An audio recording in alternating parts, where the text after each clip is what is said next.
Hello, my name is Becky Gear, and I work with the Missouri Department of Mental Health in the Office of Disaster Services. One of the things I've been doing over the past year is training crisis counseling teams all around the country, including right here in Missouri, on the FEMA and SAMHSA crisis counseling program. One of the topics we train on is anniversaries, and in particular, anniversaries associated with disasters. And with the anniversary of COVID, this is really a timely conversation that we can have. Before we jump into this presentation, though, I do want to take a minute to just pause and reflect on where we have been this past year and everything we've been through this past year. I also want to take this opportunity to thank you. Thank you for everything you've done. Thank you for everything you continue to do. This has been a hard year. And as we talk about the anniversary, this can bring up memories or thoughts that can be unpleasant. It's also important for each and every one of us to recognize that we are all in different places in this recovery journey. We all have different experiences with this pandemic, and many of these experiences may be negative and may not be associated with things we'd like to remember or think about.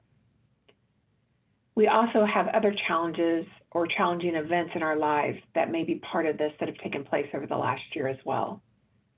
So because of that, I want to let you know that if you need to step away during this presentation or even turn it off, that is okay. I ask you to do what you need to do to take care of yourself.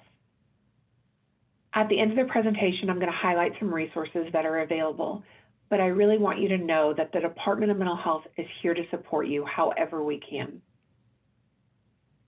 So we're going to take some moments together to really talk about what we need to be thinking about during this time, but also what we might be experiencing within ourselves or seeing within our staff and residents, or even family and friends. Anniversaries allow us this time to reflect on healing. It allows us time to think about what has happened over this past year. Anniversaries are also that time when individuals and communities come together to mourn those losses that have happened with this disaster. And every community does this differently. Every community in our state and even across the United States is going to decide on how or when or if they will observe the anniversary.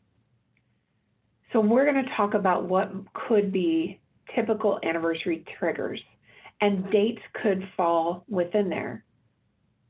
So for Missouri, there's some dates you see on your screen here.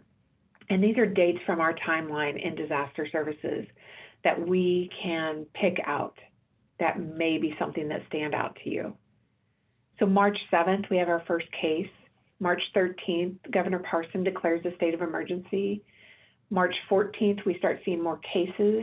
March 15th, we start having schools announcing closures. March 18th, we have our first death in Missouri. March 23rd, we start to see some shelter-in-place orders. April 10th, we have a first death within our own community within the Department of Mental Health. And so it's important for us to remember that dates can look different for everyone. We all have different anniversary dates with this. It's not like that typical disaster when we have one impact date.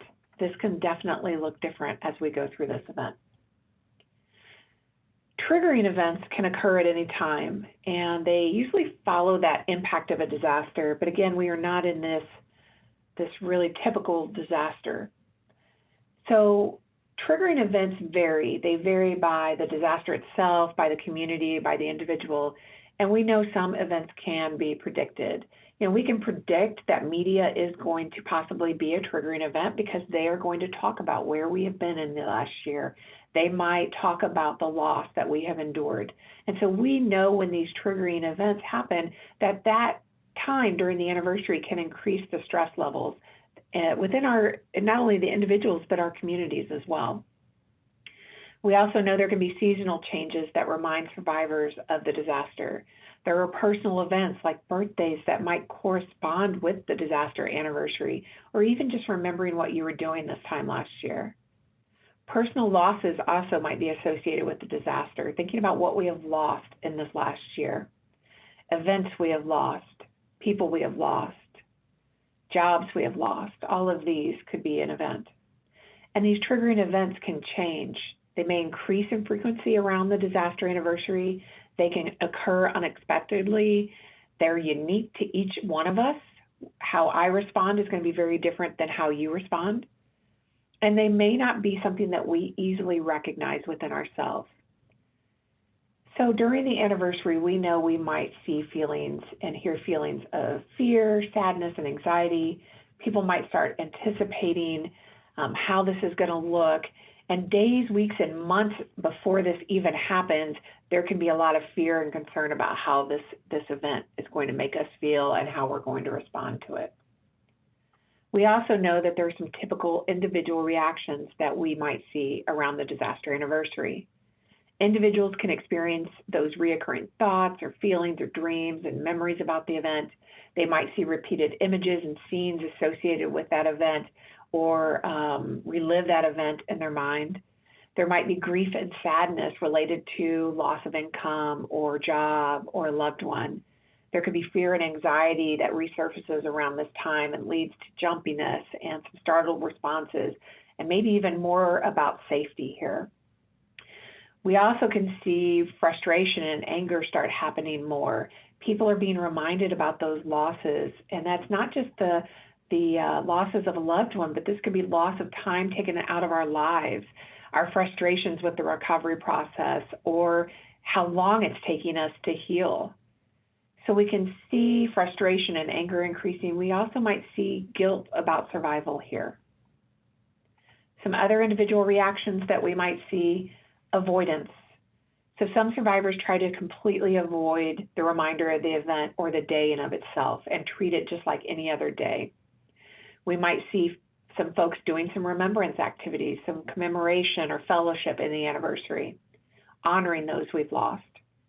We also might see reflection, looking back on where we've come this past year, how we've overcome those challenges, the courage, the endurance it's taken, the resourcefulness that we have shown in the recovery process. And we also could see restlessness here. So that inability to really just hold still long enough to reduce the level of stress you have. And then complicated grief. And this can take many forms.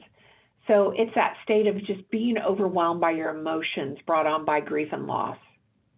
Gallows humor is another one. It's that type of humor that can arise from stressful or traumatic or life-threatening situations.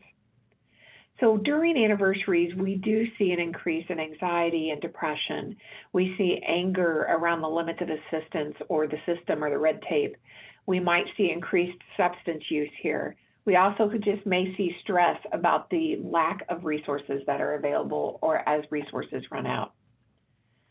So speaking of resources, here are some on your screen. Show Me Hope is the crisis counseling program here in Missouri. It can offer free confidential help. It's being run statewide. Every person in this state is eligible for these services. You can find more information on the website. You can also call the Disaster Distress Helpline at 800-985-5990, and that is a great resource to call. They are available 24/7. You can find a trained crisis counselor there. You can also find more information on Show Me Hope Facebook and Twitter. We share lots of good information there. DMH Cares, which during the months of April and even in March, we're going to be running every Tuesday from 3:30 to 4, providing just 30 minutes to take out of your day to just step aside and do some self-care, some stress management, and do something that is a little bit different.